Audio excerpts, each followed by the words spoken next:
The allegations that a representative of a foreign government may have been involved in the killing of a Canadian citizen here in Canada on Canadian soil is not only troubling, but it is completely unacceptable.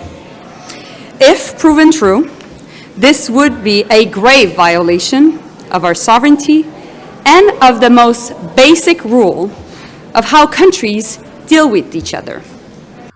Have you ever heard the killing of a terrorist termed as an attack on nation sovereignty? So was killing of Osama bin Laden in Pakistan by the United States also an attack on Pakistan's sovereignty? Well, Justin Trudeau has done just that. The killing of Hardeepsinghnijjar, a designated terrorist against whom Interpol had issued a red corner notice, was killed in Canada. The Indian National Agency, the NIA, wanted the same terrorist in 4 cases.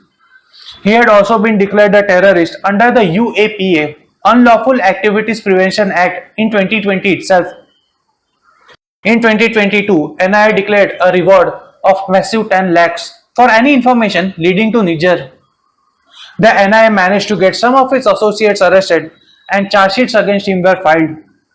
Upon interrogation of Nijjar's associates, the NIA found that Nijjar had been actively raising funds to procure arms and ammunition and was also involved in instigating and training Indian youths for carrying out terrorist activities in India.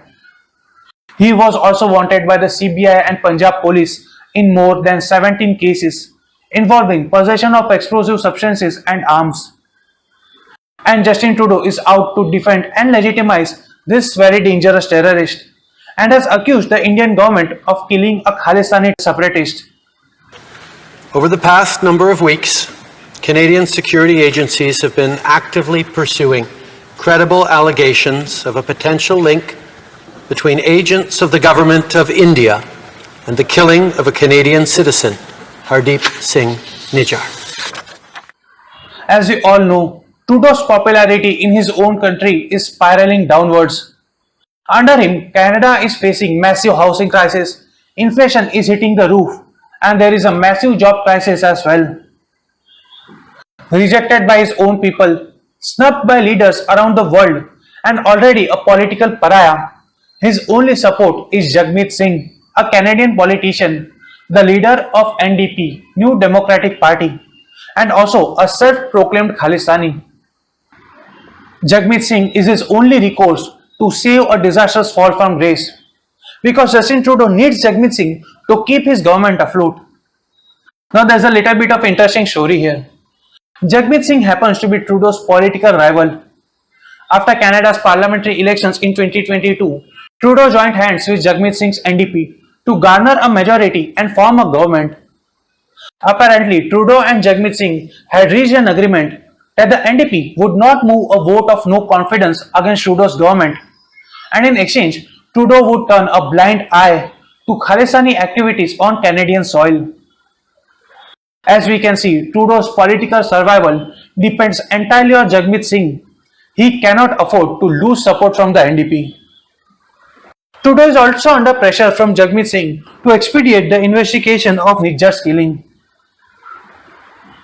He seems to be in a desperate need of attention. He had also accused India of interfering in Canada's internal affairs, selectively forgetting Canada's involvement in farmers' protest in India that held the entire nation's capital to ransom for months together. Eventually, India was forced to withdraw the laws in order to avoid any escalation in law and order situation. Also, Trudeau preferred to look the other way when pro-Khalistani elements organized protests against India, desecrated the Indian national flag, and also when threats were being issued to kill Indian diplomats. The Canadian government has its will to blame India, but all it lacks to blame India is any proof or any pressing evidence from the Canadian government itself, as the investigation is still going on without any arrest so far, and these allegations are completely absurd and ridiculous on so many levels. First, as I said, there are no pressing evidences. Second, if he intends to harm Narendra Modi, his accusations will only enhance Modi's reputation in India and benefit him electorally. Third, jeopardizing ties between India and Canada for a handful of 6 terrorists is not befitting for any judicious or sensible leader. Fourth, expelling an Indian diplomat even before investigation and judicial process has concluded is downright immature and completely foolish. Anyways, this is not the first time Canada has provoked India. It has been doing so for decades by nurturing murderous Khalistani terrorists. His father, Pierre Trudeau, did the same and paid the price. In 1982, India's then Prime Minister Indira Gandhi had sought the extradition of Talvinder Singh Parmar, but Justin Trudeau's father, Pierre Trudeau, who was the then Prime Minister of Canada, rejected the request.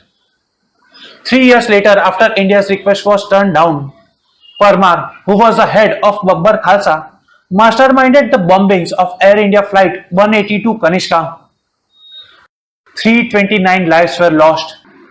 The investigation into the bombings dragged on for 15 long years, and it was only in 2002 that the Canadian police arrested 2 Sikh terrorists based in Canada, while Parmar was shot dead by the Punjab police in 1992. But Justin Trudeau doesn't seem to have learned any lesson. He is playing with fire, jeopardizing not only India's sovereignty but putting his own nation and his own people at risk. As Hillary Clinton once said, you cannot have snakes in your backyard and expect them to only bite your neighbors. We can only hope that Justin Trudeau learns this before it's too late. Moreover, Canada is not dealing with India in the 1970s. The modern day Bharat will not take this crap lying down. Hopefully, just like our Prime Minister said. और मैं दोस्तों इंतजार लंबा नहीं कर सकता. चुन चुन करके हिसाब लेना ये मेरी फितरत है, ये हमारा सिद्धांत है. हम घर में घुस के मारेंगे.